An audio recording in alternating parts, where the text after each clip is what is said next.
மயிலாடுதுறை மாவட்டம் குத்தாலம் அடுத்த வில்லியநல்லூரில் ராதா கல்யாண வைபவம் கடந்த 11ஆம் தேதி விக்னேஸ்வர பூஜையுடன் துவங்கியது.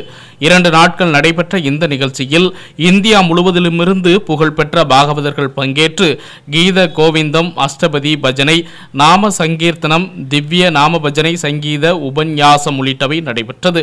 தொடர்ந்து இன்று ராதா கல்யாண வைபவம் நடைபெற்றது. இதனை முன்னிட்டு உஞ்சவத்தி அஷ்டபதி பஜனை, திவ்ய நாம பஜனை மற்றும் பாகவத பஜனைகளுக்கு கோலாட்டத்துடன் ஆடிப்பாடும் நிகழ்ச்சி நடைபெற்றது.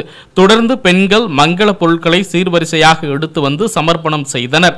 அதனையடுத்து திவ்ய நாம பஜனை, திருமாங்கல்ய தாரணம் எனப்படும் ஸ்ரீ ராதா கல்யாணம் நடைபெற்றது. இதனையடுத்து மகா தீபாராதனை செய்யப்பட்டது. முன்னதாக பெண்கள் பங்கேற்று திருமணம் சம்பந்தமான சடங்குகளை செய்தனர். இதில் திரளான பக்தர்கள் பங்கேற்று ஆடி பாடி வழிபாடு செய்தனர்.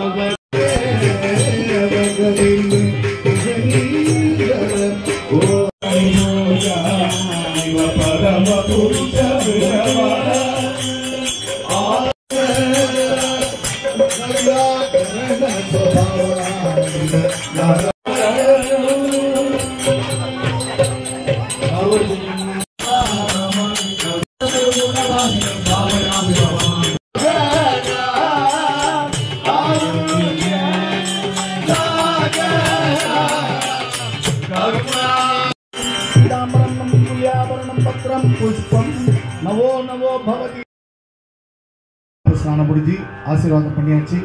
இப்போ வந்து சூர்ணிங்க சொல்ல போறோம். சூர்ணிங்கன்னா இந்த மண்டபம் எப்படி அலங்காரம் பண்ணியிருக்கு, எப்படிப்பட்ட டெஸ்கிரேஷன்.